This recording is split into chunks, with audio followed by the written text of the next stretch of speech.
Good morning, everyone. It's Sahur time. The time roughly right now is 3:15.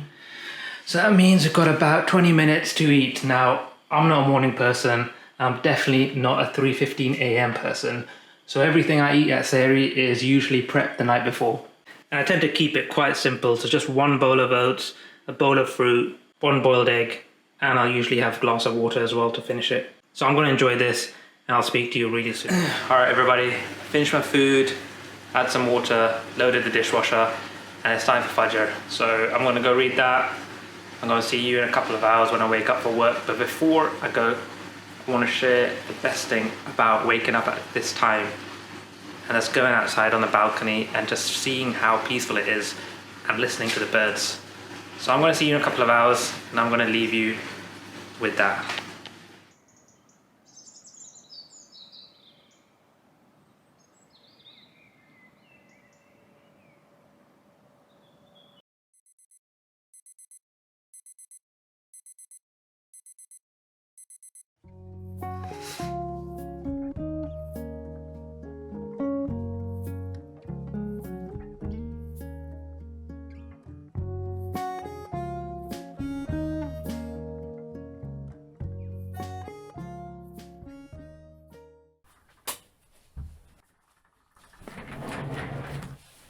Good morning. Now, in today's video, we're going to be going through a day in my life as a credit risk analyst whilst fasting.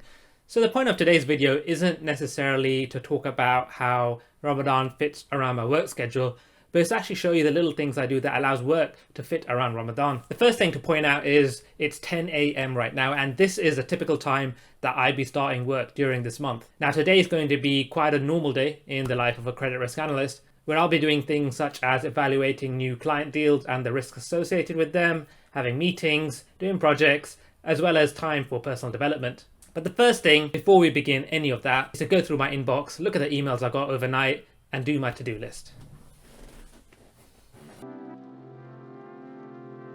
The first thing to note is, even though it's helpful to start at 10 a.m, there's some tasks I fall immediately behind in, especially when it comes to talking to colleagues based in different time zones, such as India, as I've lost 1 hour before they head home.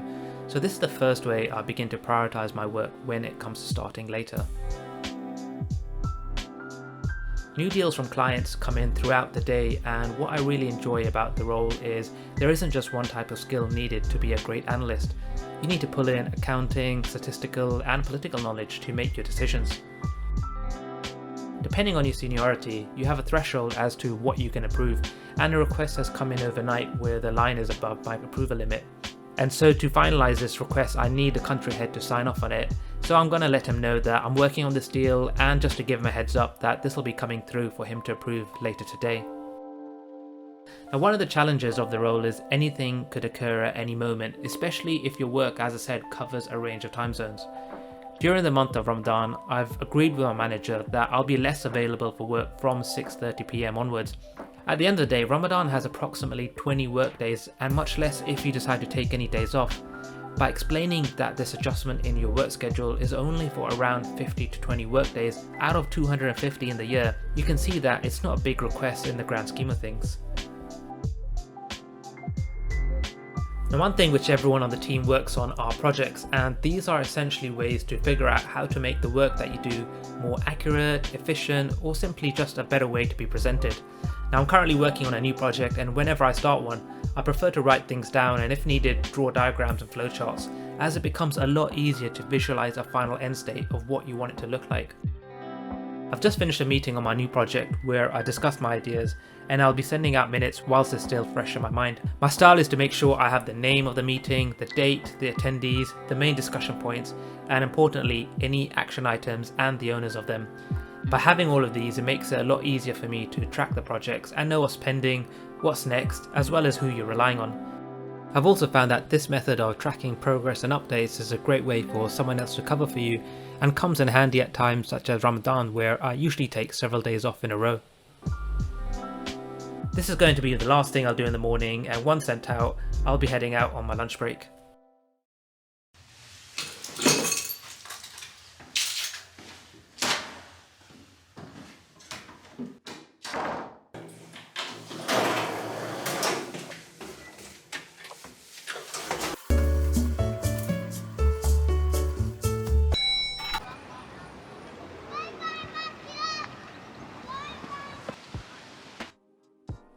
even though I might be fasting, it's important to me that I still take regular breaks.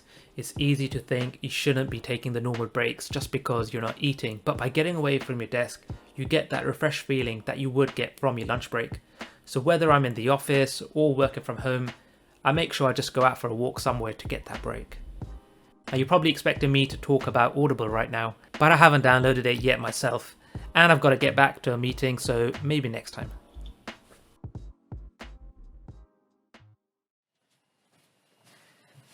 Alright, the time right now is just after 2. I've come back from my walk and I've read Zora Namaz, and it's usually in an hour where a lot of my colleagues in America start logging in. The fact that quite a lot of people, especially the headquarters, are based in America usually ends up meaning that I have a lot more work as well as meetings after 4 o'clock. Now during the month of Ramadan, I've actually asked my colleagues if they can cover for me any of the meetings that I would usually attend if they were to happen after 7:30.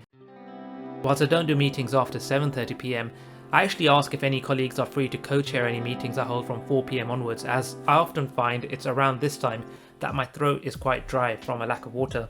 Now the time right now is 3:30 PM and I finished a large credit approval review from this morning and it looks fine to send off for approval. After this, with it being a relatively quiet day, I focus a bit more on my projects again, and it's usually around late afternoon that I start to feel a little tired. To overcome this, I usually shift the location where I work depending on what I'm doing. After Asr, with no more meetings, I start to focus on self-development, where I block out 1 to 2 hours every week for 2 days just to focus on skills. These can be hard skills such as coding, or soft skills such as negotiating or presenting. But one thing which I regularly have are catch-ups with my mentor. This is something new I'm doing, but I found it to be very useful so far for my career growth. We usually talk about what skills I want in the future, the type of work I need to be doing, as well as the people I need to network with, and my mentor ends up sharing his own experiences and know-how of how to get there. I end the call around 7 and there's only one thing left to do at this time, and that's prepping anything I need to for iftar.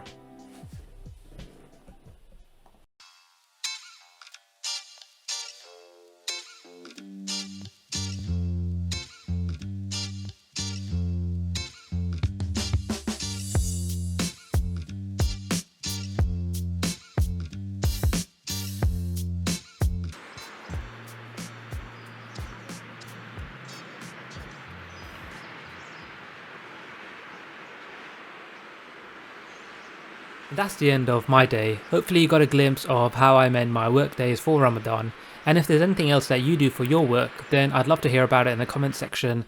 But for now, I'm going to go and get ready for my iftar.